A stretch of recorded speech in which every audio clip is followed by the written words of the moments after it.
the CARENAGE, otherwise called the Wharf, Grenada.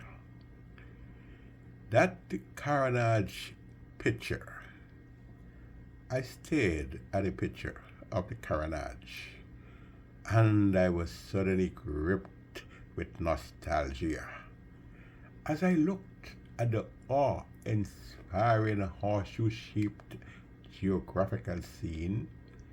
I was ushered back in time. The CARENAGE, scenic and forever beckoning, ignited thoughts I had long forgotten. I was taken back to the time when the CARENAGE was the venue of Prime Minister Eric Gary, well, people call him Uncle Gary. You see, we have a way of loving our prime ministers until we start to hate them. Yes, Prime Minister Eric Gary's Easter Water Parade. I thought of the huge crowds that jammed the area to witness or take part in the entertainment. What a wonderful time it was. I thought of Uncle Gary and his political campaign from a wooden vessel in the placid waters close to the Empire Cinema. And I remember the sand that was brought from Grandance to line the water's edge. Yes, the CARENAGE had its own beach during the Easter Water Parade, and there are people who can tell you about that. Now, the stevedots who assembled at the Seamen and Waterfront Workers Union building, well, they looked on in amazement and wondered what other strange ideas Gary had in mind. You can say what you want about Gary. The man had ideas, eh? He really had ideas. Now, the carnival spectacle on the CARENAGE came to my mind. The wonderfully clad masqueraders used to prance on the CARENAGE road, much to the delight of the cheering crowds. The Carnival Tuesday night last lap jump up, boy, that was an especially thrilling affair, dancing to the music of Angel Harp Steel Band. What a wonderful time it was. Yes, I visualized the famous Angel Harp Steel Band liven up the area with its scintillating song. It belted out all the catchy tunes, while Mafu, God rest his soul, rest in peace, and Tito's the Visigot energetically pushed the stands.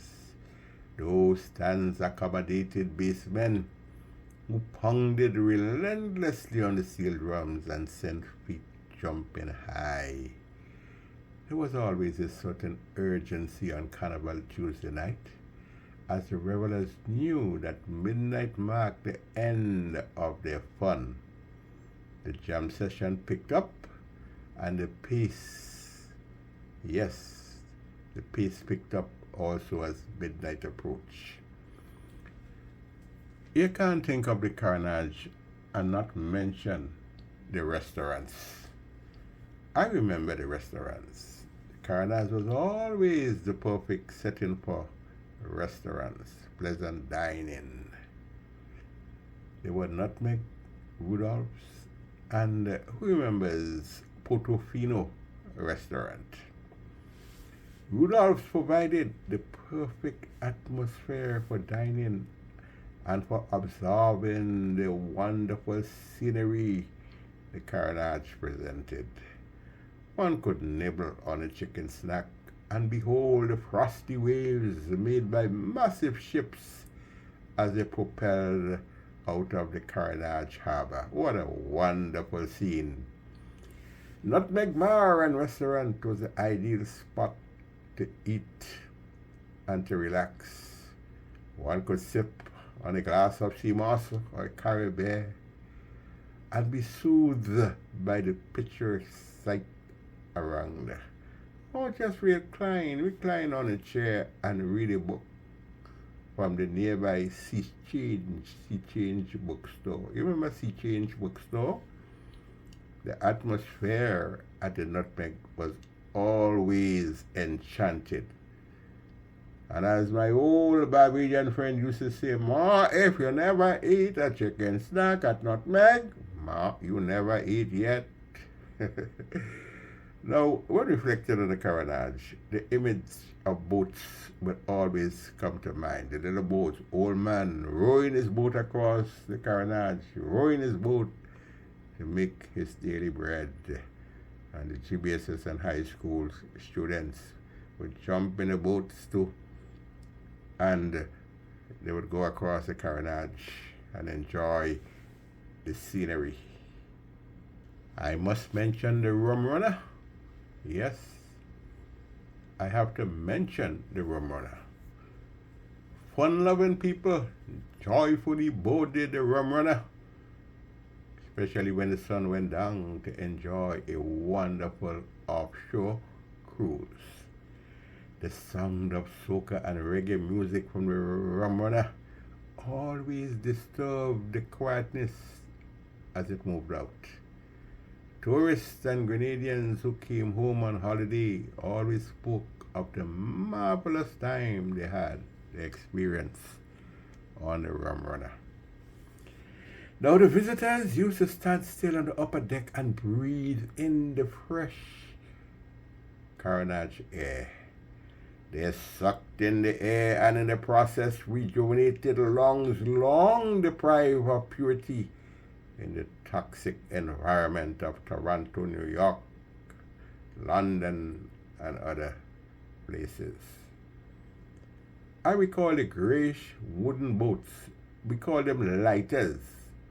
Well, Depo and Ulrich and other people, citizens of the CARENAGE back then, can tell you of the lighters that idled on the CARENAGE calm waters. There were also the large wooden vessels that journey between Grenada and the sister isle Carriacou and Petit Martinique. And with each trip, the boats tightened that bond between the two islands. Yes, tightened the bond. The CARENAGE and the various forms of entertainment. Back then, people flocked to the Empire Cinema to see the movies. Even the Saturday matinee drew a large crowd. The Cubby Hole, who remembers the Cubby Hole? Popular dance spot and a good place to lime and buy a chicken snack and Pebbles ice cream. I'm sure some people remember Pebbles ice cream. And then I cannot leave out that tall teller of tall tales, I should say, called Groube, the great Groube, and what a wonderful diver he was. Stories about his diving after Hurricane Janet can be told. Now he used to pull in crowds as he told his far-fetched stories on the sidewalks of the CARENAGE or near Empire Cinema. Groube spoke of pulling cane from cane trucks and succeeded in pulling the whole truck. He pulled the cane and he pulled back the whole truck, and the driver was amazed. He told stories of Hurricane Janet and a parting fight in the sea between barracudas and sharks. Well, really far-fetched, eh? So Groube was a comic relief for the citizens of the CARENAGE. You know, we must remember our people, the Chinese and the Japanese, the Americans. You see American movies from the, featuring life in the 18th century. We can't forget our people. We too have our stories to tell, and now we have the opportunity to put it in cyberspace. We should tell it. The CARENAGE ghetto, I also remembered. I thought of the Rasta men reeling from the grassy high as they smoked the tampi, the weed, in the narrow corridors. I pictured them with their flying dreadlocks, skanking to Bob Marley And the song, War in a Babylon, Tribal War in a Babylon. Yes, and I also picture them ducking themselves in the water on the CARENAGE, sea water there, to cool off. So many memories of the CARENAGE, and I have a lot of stories to tell you now. All I pray is for Papa God to give me some time to tell the stories and to encourage others to do so, because we is we, and we have our stories to tell. And yes, the smell lingers in my mind, engraved within the brain. Oh yes, the smell, the unmistakable smell of tobacco from the tourists. Tourists used to like to smoke the tobacco. And the scent of fish from the small fishing boats that docked near the bigger boats on the CARENAGE. So yes, the CARENAGE, the area where firemen breathe out and they waited for the next fire. And when there was a fire, why?